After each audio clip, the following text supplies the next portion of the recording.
नमो हरिहंताणं नमो सिद्धाणं नमो आयर्याणं नमो गच्छायाणं नमो लोये सर्वासागुणं।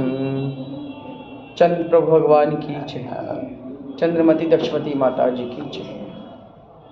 पर्व 112 हनुमान का शरीर संसार के भोगों से विरक्त होना।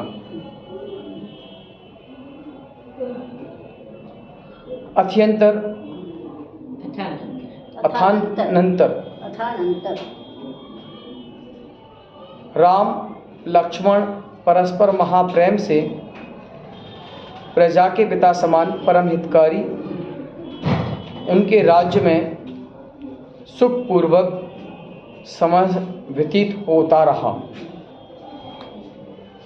बलभद्र नारायण की विभूति से राज करते हुए वे पुरुषोत्तम पृथ्वी पर क्रीड़ा करते प्रसन्नतापूर्वक आनंदित रहते थे। इनके सुखों का वर्णन कहाँ तक करें।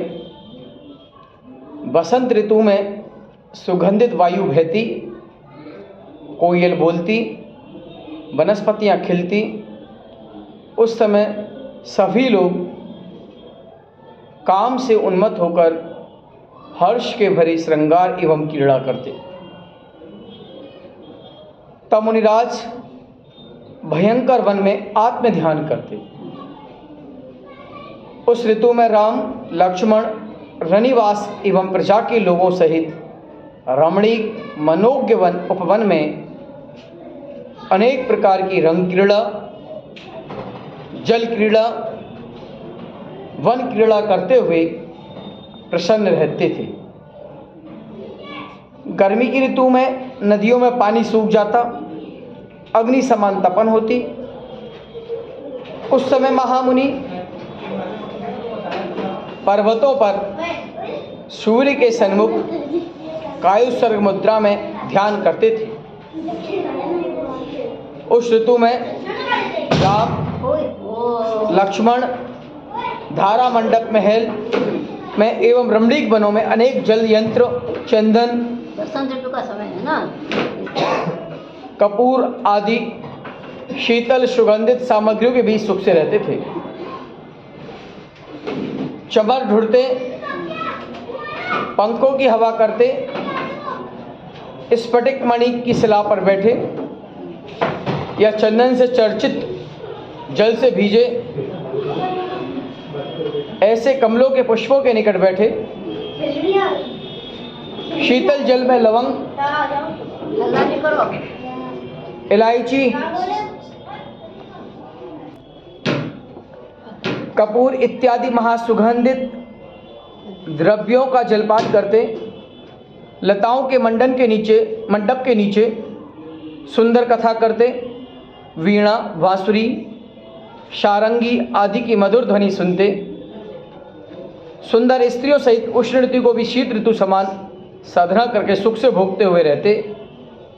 और वर्षा ऋतु में योगीश्वर वृक्ष के नीचे ध्यान में महातप के अशुभ कर्मों का क्षय करते, बिजली चमकती, बादल गरजते, मेघ घनघोर आकर अंधकार करते, मयूर बोलते, नदियां जल से भरी बहती हुई किनारे तोड़कर बाहर आती।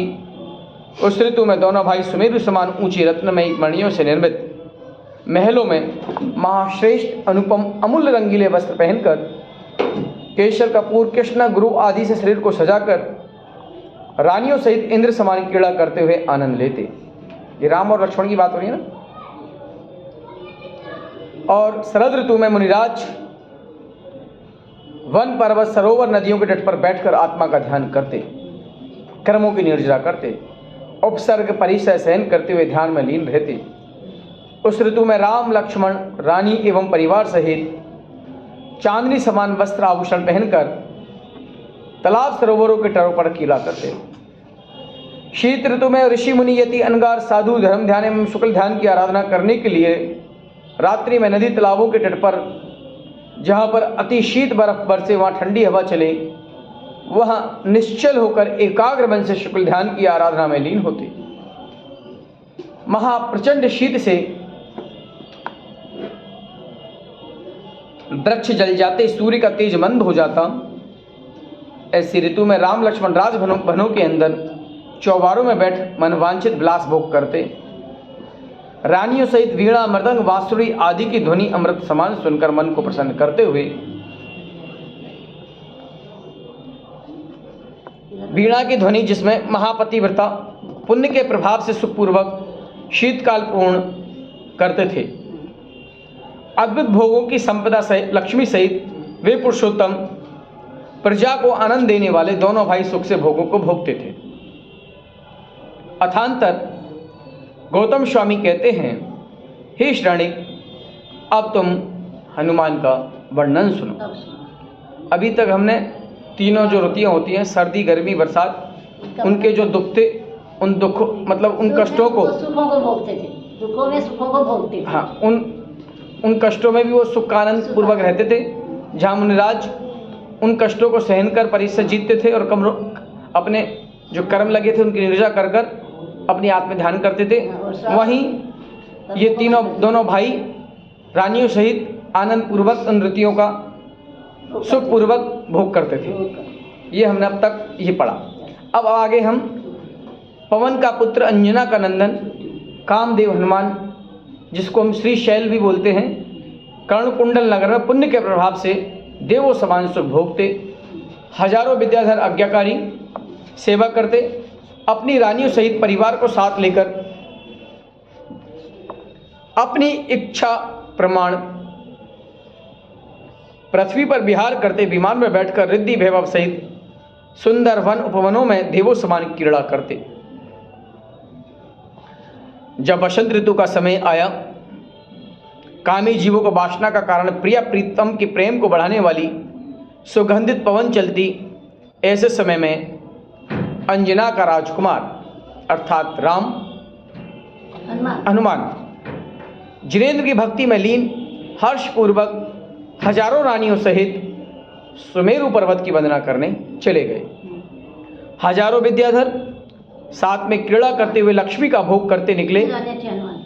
8,000 कामदेव थे ना, हजारों रानियों के साथ चले पूजा करने के। 8,000 रानियां लेके। हाँ।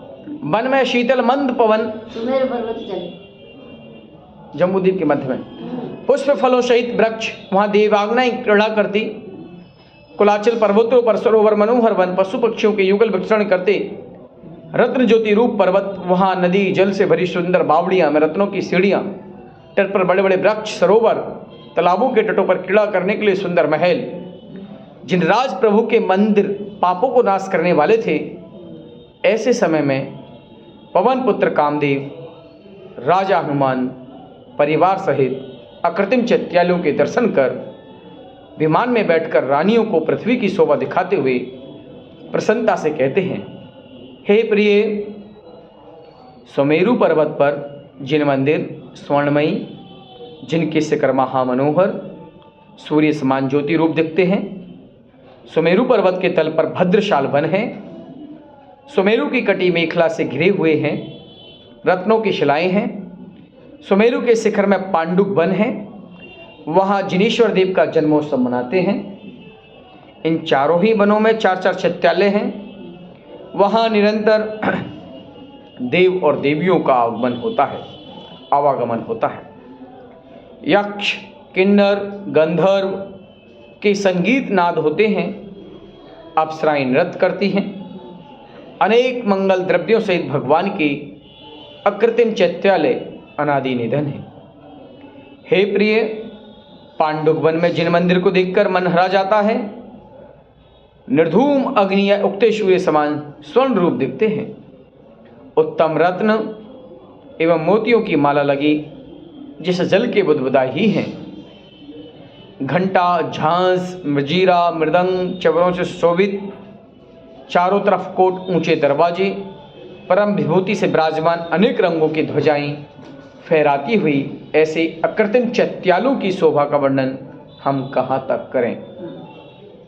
संपूर्ण वर्णन इंद्रादि देव भी नहीं कर सकते।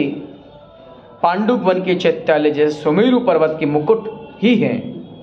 महामनोज्ञ, संपूर्ण पापों के नाशक हैं। इस प्रकार पटरानियों से हनुमान जिन मंदिरों की प्रशंसा करते हुए मंदिर के समीप आए, विमान से उतरकर हर्षित हो 3 प्रदक्षिणा दी, वहाँ श्री भगवान के अकृत्रिम प्रतिबिंब सब अतिशय से युक्त मंगल द्रव्यों से सुशोभित ऐसे जिन बिंबों को हनुमान श्री कामदेव ने रानियों सहित हाथ जोड़ नमस्कार किया। जिनेन्द्र प्रभु के दर्शन कर महा आनंदित हुए। विद्याधरी रानियां महापवित्र कुल में उत्पन्न हुई देवांगना समान अनुराग से भक्ति पूर्वक देवादिदेव की महापवित्र पद्म सरोवर का जल, महासुगंधित चंदन, मुक्ताफल के अक्षत, स्वर्ण चांदी पद्म रागमणि, चंद्र का कांतमणि एवं कल्प वृक्षों के पुष्प, अमृत रूपी नैवेद्य, महाज्योति रूपी रत्नों के दीपक, मलियागिर चंदन आदि महासुगंधित दशो दिशाओं में फैल रही अगरु चंदन आदि महापवित्र द्रव्यों से बनी धूप, महापवित्र कल्प वृक्षों के अमृतमयी फल,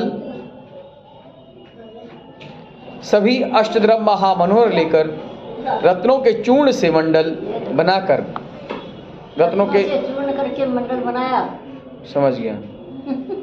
पतिदेव सहित भगवान की पूजा करने लगे, अर्थात मंडल बनाया और मांगलिक अष्टद्रव्य की सामग्रियां, महामनोहर सुगंधित पद्म सरोवरों के जल, फूल फल, कल्प वृक्षों से फूल फल के जो है पुष्प,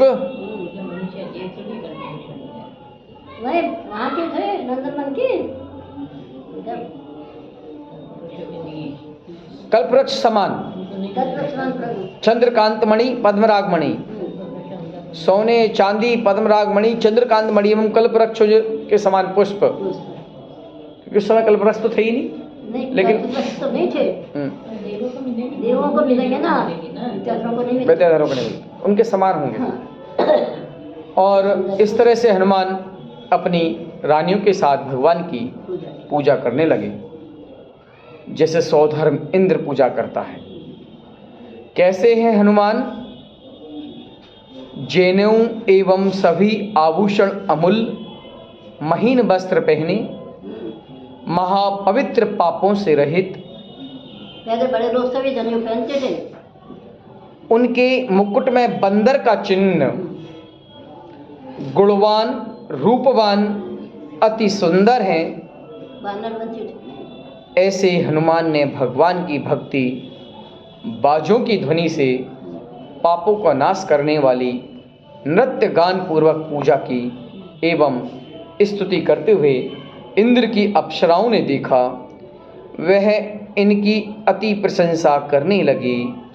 भक्ति में महाप्रवीण ऐसे हनुमान वीणा लेकर जिनराज के यश कीर्तन करने लगे। जो शुद्ध मन से जिनेंद्र की पूजा के अनुरागी हैं, उनको कुछ भी दुर्लभ नहीं है। उनका दर्शन मंगल रूप है। उन जीवों ने अपना जन्म सफल किया। मनुष्य जीवन को प्राप्त कर श्रावक के व्रतों को धारण कर जिन देव में दृढ़ श्रद्धा पूर्वक अपने कल्याण करते हैं, उनका मनुष्य जीवन सफल होता है। हनुमान ने पूजा स्तुति वंदना वीणा बजाकर मधुर ध्वनि से लय के साथ की। भगवान के दर्शन करते करते मन की तृप्ति नहीं हुई, यहाँ से जाने का मन नहीं करता, फिर वे चैत्यालों में ज़्यादा नहीं रहना। मुझे कोई दोष नहीं लगे, इसलिए जिनराज के चरण में हृदय में धार मंदिर से बाहर निकले। हजारों स्त्रियों सहित विमान में बैठ सुमेरु पर्वत की प्रदक्षिणा दी। हनुमान सुमेरु की प्रदक्षिणा देकर चैत्यालों के दर्शन कर पुनः भरत क्षेत्र की ओर चल दिए। तब मार्ग में सूर्य अस्त हो गया। हनुमान ने विमान से नीचे उतरकर एक सुर दुंदुभी नाम का पर्वत, वहाँ सेना के साथ रात्रि व्यतीत की। हनुमान ने कहा ना यहाँ पर कि बहुत देर मंदिर में नहीं रहना, अभिनय होता है भगवान का, इससे पूजा हो गई। अब घर चलो। मतलब ज़्यादा देर मंदिर में रहना भी अभिनय रहता है। कोई भी चीज़ शरीर का कुछ भी नहीं कर सकता है ना। उबासी आ सकती है, छींक आ सकती है, कुछ भी हो सकता है ना मंदिर में, तो इसलिए मंदिर में वो चीज़ नहीं है। नहीं, हाँ, ये सब चीज़ें उसका दोष लगता है। बस मंदिर में हृदय धारण किया और निकल गए।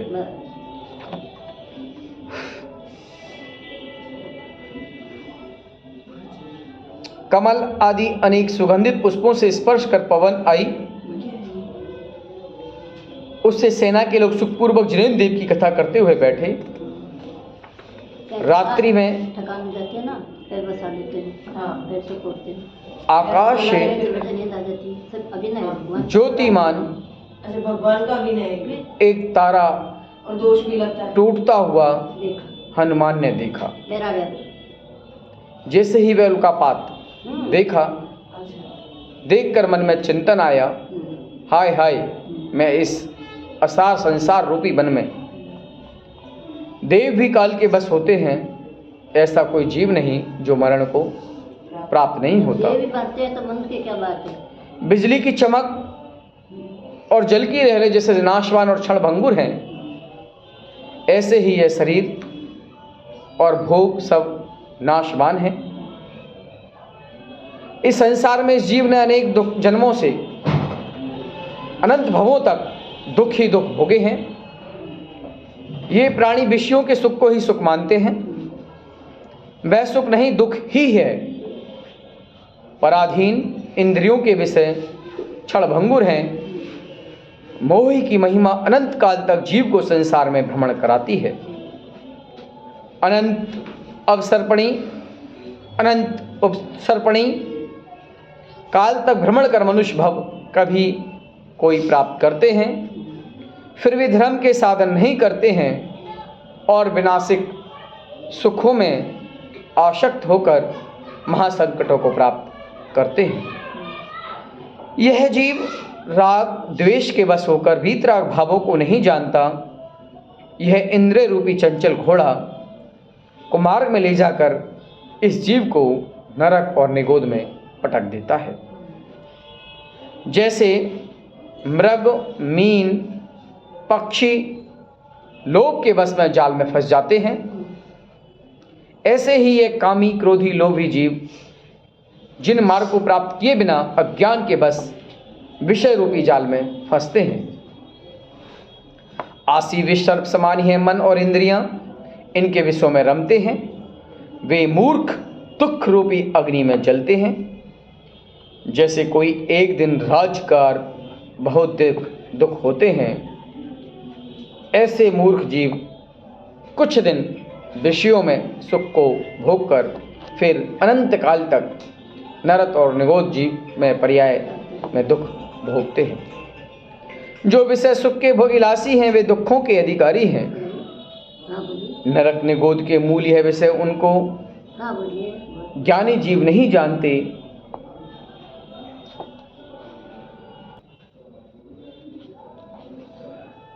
जो विषय सुख के विलासी हैं, वे दुखों के अधिकारी हैं।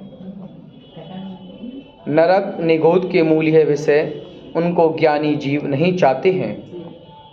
मोह रूपी ठग से ठगाकर जो आत्म कल्याण नहीं करते, वे महान कष्टों को प्राप्त होते हैं।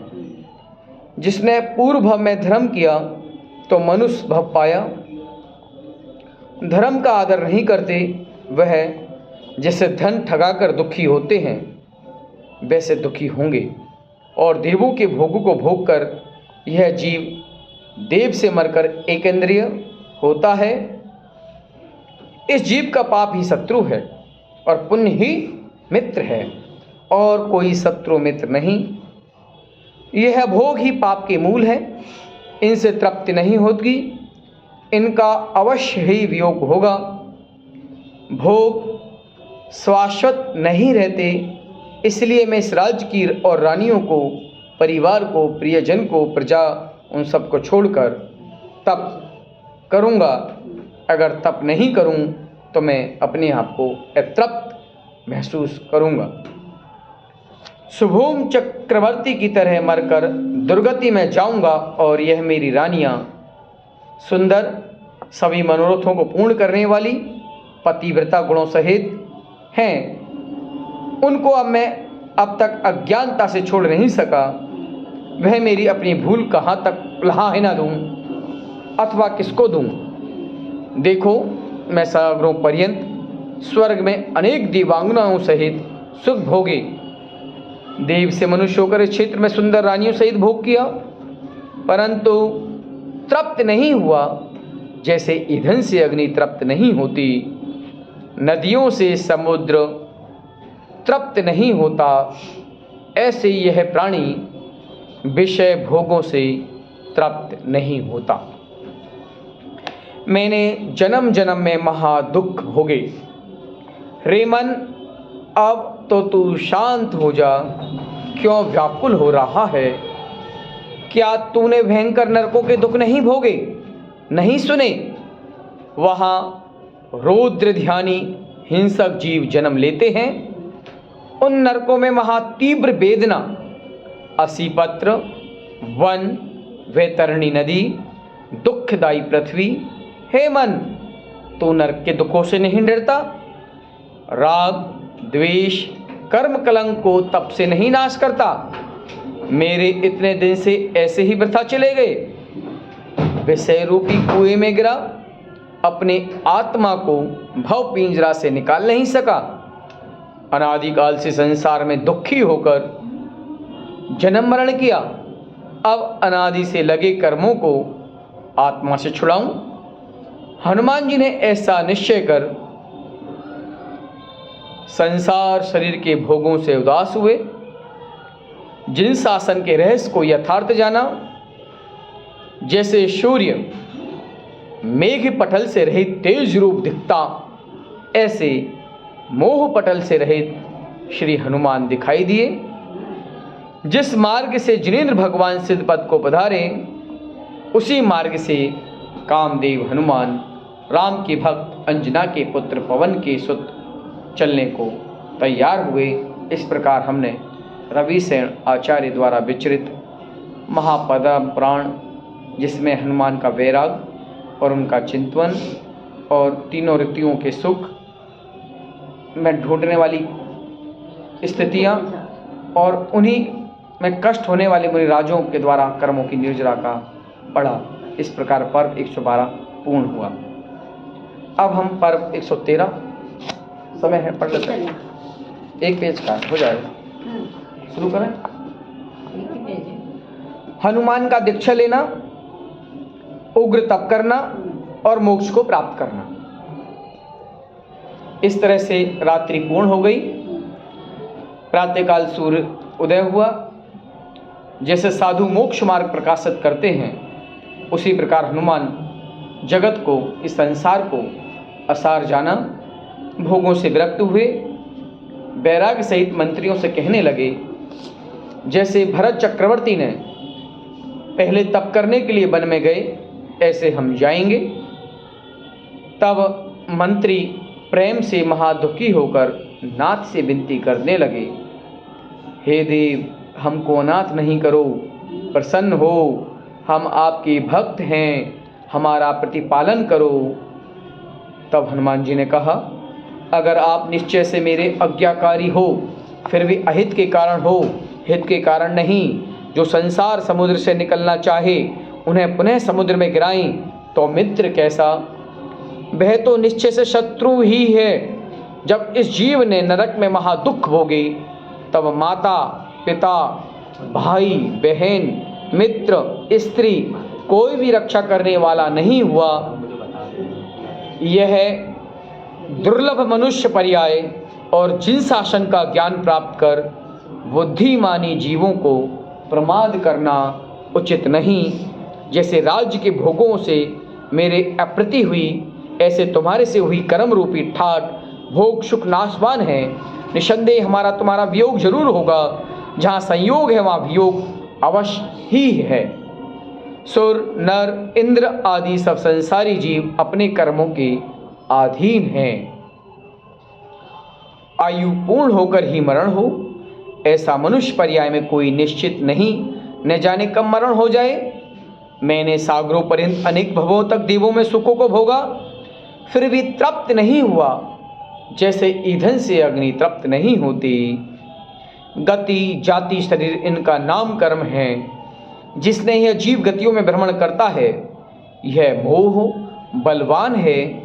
जिससे यह शरीर उत्पन्न हुआ, वह शाश्वत नहीं रहेगा, नाश होगा। यह संसार के भोग सभी नष्ट होने वाले हैं। इसमें जो प्राणी मोह करता है वह भव संकट में फंसता है। उनको छोड़कर मैं जन्म जरा मृत्यु रहित सिद्ध पद को प्राप्त करना चाहता हूँ। यह बात हनुमान ने मंत्रियों से कही। तब रनिवास में रानियों ने सुनकर सभी रानियां दुखी होकर वियोग के कारण रोने लगी। तब ज्ञानवान लोगों ने उन्हें समझा कर संतोष दिया। हनुमान ने निश्चल हो गए, विरक्त मन से अपने बड़े पुत्र को राज दिया और सभी को यथायोग विभूति देकर हनुमान का पुत्र हनु रत्नों से निर्मित देवों समान अपना राजभवन उसे छोड़कर निकले। सोने की रत्नमयी दैत्यमान पालकी में बैठकर चित्यवान नाम के वन में गए। वहां नगर के लोग हनुमान जी की पालकी को देखकर रोकने लगे। पालकी पर ध्वजाएं फहराती चमर आदि मोती की झालर से सजाई गई। उस पालकी में बैठकर हनुमान वन में आए।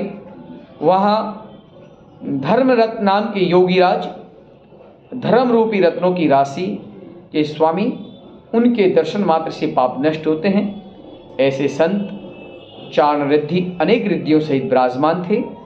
वो आकाश में गमन करने वाले ऐसे मुनिराज दूर से देख हनुमान पालकी से उतरे, महाभक्ति पूर्वक हाथ जोड़ नमस्कार कर विनती करने लगे, हे नाथ, मैं शरीर आदि पर द्रव्यों से निर्मत्त हुआ, यह परमेश्वरी दीक्षा आप मुझे कृपा कर दो।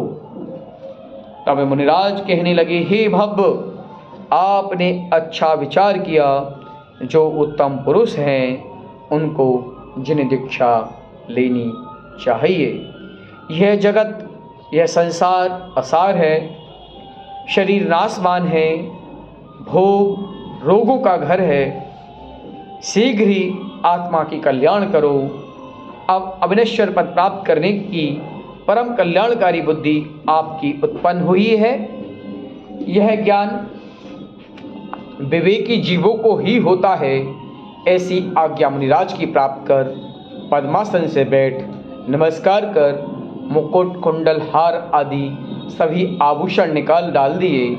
जगत से राग छोड़ दिया, रानियों का बंधन तोड़ दिया, मोह ममता से मुख मोड़ लिया, विष समान विषय सुख को छोड़ दिया, वैराग रूप दीपक की शिखा से राग रूपी अंधकार दूर कर दिया।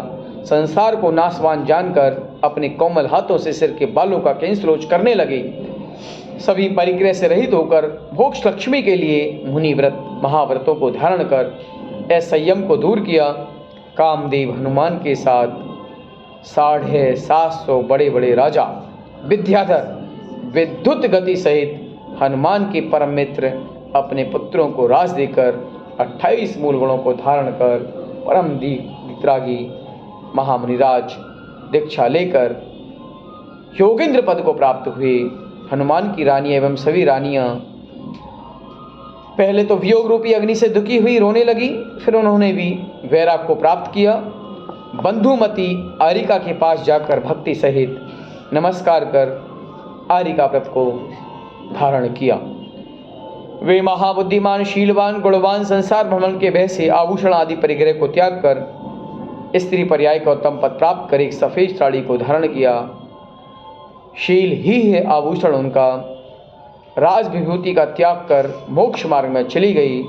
और हनुमान जी महाबुद्धिमान तपोधन महापुरुष संसार से विरक्त हो 5 महाव्रत 5 समिति 3 गुप्ती को धारण कर शैल कहु पर्वत उससे भी अधिक श्री शैल कहु हनुमान राजा पवन के पुत्र अंजना के नंदन चारित्र में दृढ़ अचल हुए। उनका निर्मल यश इंद्रादि देव गाते हैं अथवा बार बार स्तुति कर वंदना अर्चा पूजा करते हैं।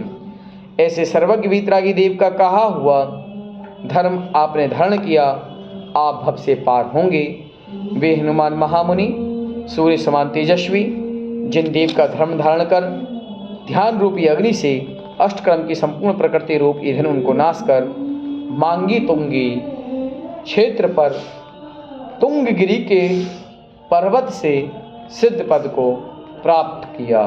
केवल ज्ञान केवल दर्शन आदि अनंत गुणों सहित सदा सिद्ध पद में रहेंगे।